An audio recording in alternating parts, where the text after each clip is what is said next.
Mr. President, members of the Council, briefing you again on this subject is a grim undertaking.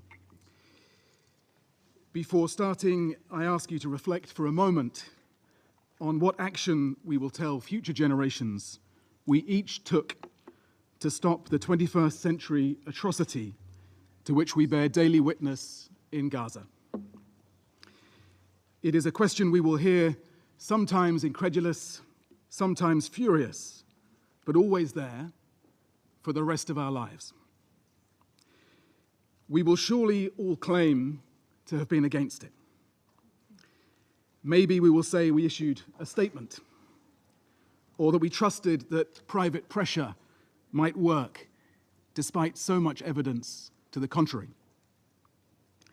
Or pretend that we thought a more brutal military offensive had more chance of bringing the hostages home than the negotiations which brought so many hostages home.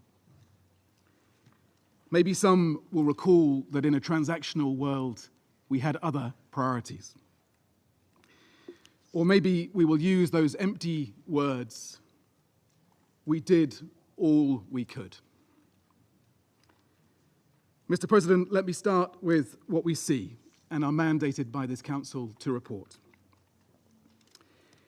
Israel is deliberately and unashamedly imposing inhumane conditions on civilians in the occupied Palestinian territory. For more than 10 weeks, nothing has entered Gaza, no food, medicine, water, or tents. Hundreds of thousands of Palestinians have again been forcibly displaced and confined into ever-shrinking spaces, as 70% of Gaza's territory is either within Israeli militarized zones or under displacement orders.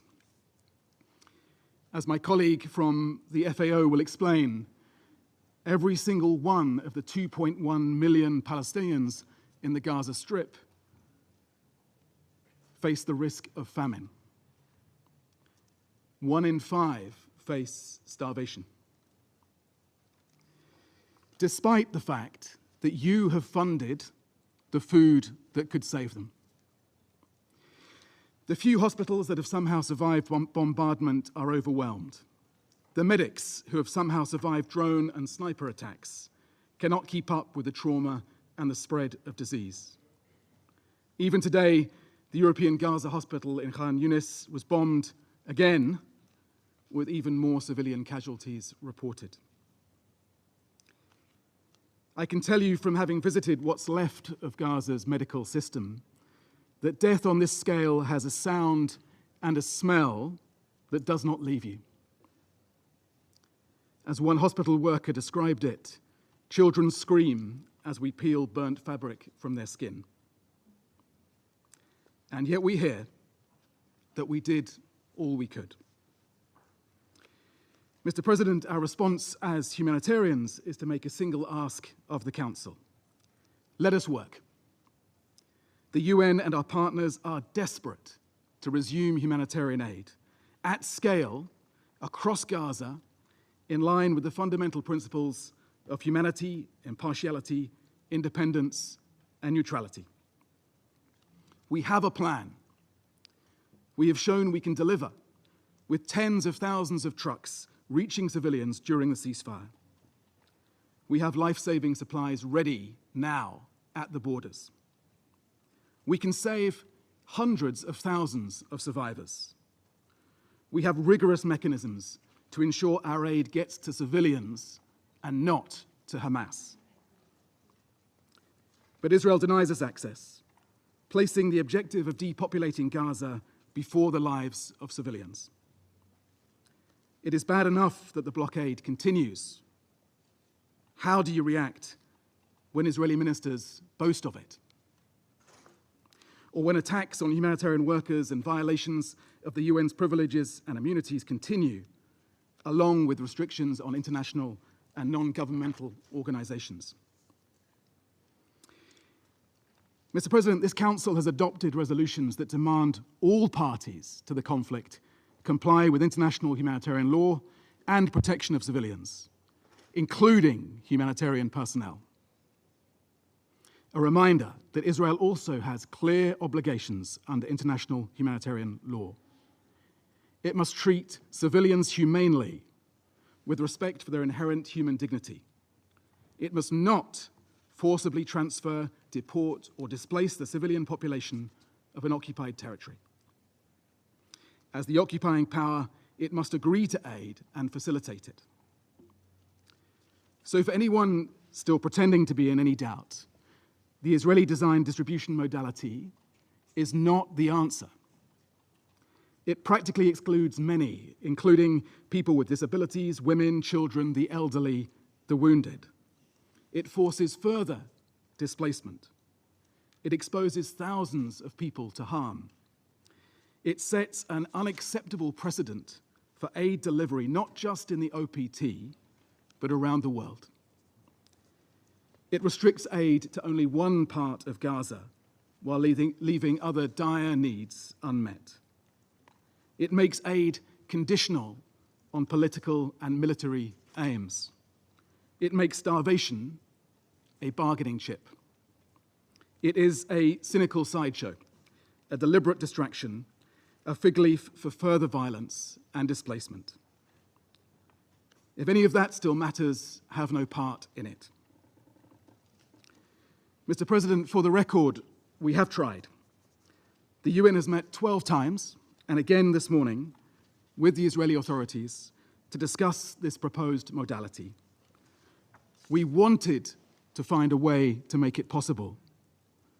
We repeatedly explained the minimum conditions for our involvement on the basis of long-settled fundamental principles. Aid based on independent assessments of who needs it, the globally tested and donor-demanded basic requirement, and the ability to deliver aid to all those in need, wherever they are. The Secretary General set out the relevant international law in his submissions to the International Court of Justice. And your resolutions have strongly condemned starvation of civilians as a method of warfare and the unlawful denial of humanitarian access. Resolution 2417 demands the Council's full attention to widespread conflict-induced food insecurity. Mr. President, it's not just Gaza. Appalling violence is also increasing in the West Bank, where the situation is the worst in decades.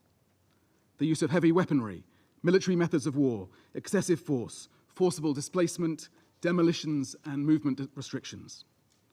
Ongoing illegal settlement expansion. Entire communities destroyed, refugee camps depopulated. Settlements expanding and settler violence continuing at alarming levels. Sometimes with the support of Israeli forces. Recently, settlers abducted a 13-year-old girl and her 3-year-old brother. They were found tied to a tree. Do we also say to them that we did all we could? Mr. President, there is, I fear, a broader context here. For the past 19 months, Palestinian journalists, civil society, and individuals have live-streamed their destruction to the world. Many have been targeted and killed for their testimony. And during this time, international aid workers have been the only international civilian presence in Gaza, watching and reporting the unfolding horror. We are your eyes and your ears. And be in no doubt that we feel the weight of that responsibility to you, to the communities we serve, and to the world. And so we have briefed this Council in great detail on the extensive civilian harm that we witness daily. Death, injury, destruction, hunger, disease, torture, other cruel, inhuman, or degrading treatment, repeated displacement on a large scale. We have described the deliberate obstruction of aid operations and the systematic dismantling of Palestinian life and that which sustains it in Gaza. So you have that information. And now the ICJ is considering whether a genocide is taking place in Gaza. It will weigh the testimony that we have shared, But it will be too late. Recognizing the urgency, the ICJ has indicated clear provisional measures that must be implemented now. Yet they have not. Previous reviews of the UN's conduct in cases of large-scale violations of international human rights and humanitarian law, reports on Myanmar 2019, Sri Lanka 2012, Srebrenica, Rwanda, both in 1999, pointed to our collective failure to speak to the scale of violations while they were committed. So for those killed and those whose voices are silenced, what more evidence do you need now? Will you act decisively to prevent genocide and to ensure respect for international humanitarian law? Or will you say instead that we did all we could? Mr. President, this degradation of international law is corrosive and infectious. It is undermining decades of progress on rules to protect civilians from inhumanity and the violent and lawless among us who act with impunity. Humanity, the law, and reason must prevail. This Council must prevail. Demand this ends. Stop arming it. Insist on accountability. To the Israeli authorities, stop killing and injuring civilians. Lift this brutal blockade. Let humanitarians save lives. To Hamas and other armed Palestinian groups, release all hostages immediately and unconditionally. Stop putting civilians at risk during military operations.